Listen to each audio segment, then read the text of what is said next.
আমারই চেতনার রঙে পান্না হলো সবুজ। চুনি উঠল রাঙা হয়ে, আমি চোখ মেললুম আকাশে। জ্বলে উঠল আলো পূবে পশ্চিমে। গোলাপের দিকে চেয়ে বললুম, সুন্দর সুন্দর হলো সে। তুমি বলবে এ যে তত্ত্ব কথা, এ কবির বাণী নয়। আমি বলবো এ সত্য, তাই এ কাব্য। এ আমার অহংকার, অহংকার সমস্ত মানুষের হয়ে। মানুষের অহংকার পটেই বিশ্বকর্মার বিশ্বশিল্প।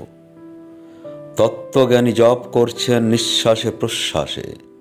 না না না, না পান্না, না চুনি, না আলো, না গোলাপ, না আমি, না তুমি। ওদিকে অসীম যিনি, তিনি স্বয়ং করেছেন সাধনা মানুষের সীমানায়। তাকেই বলে আমি। সেই আমির গহনে আলো আঁধারের ঘটল সঙ্গম। দেখা দিল রূপ, জেগে উঠল রস। না কখন ফুটে ওঠে হলো হাঁ মায়ার মন্ত্রে, রেখায় রঙে সুখে দুঃখে। একে বলো না তত্ত্ব, আমার মন হয়েছে পুলকিত। বিশ্ব আমির রচনার আসরে হাতে নিয়ে তুলি, পাত্রে নিয়ে রং।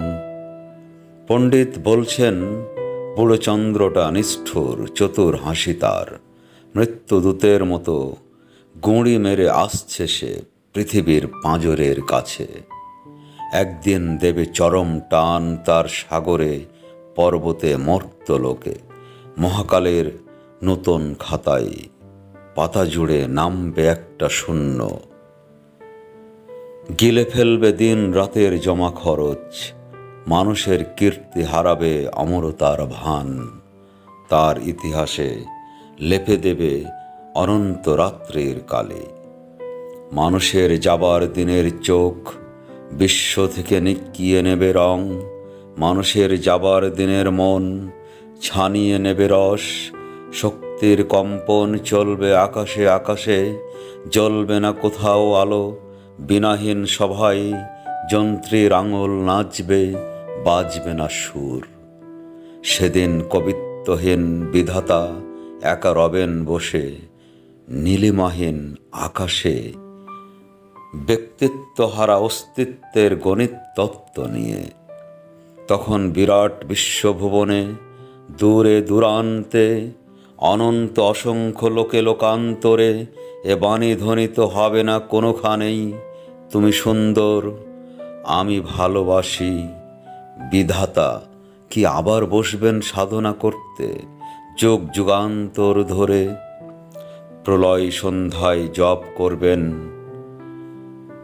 কথা কও, কথা কও, বলবেন বলো তুমি সুন্দর।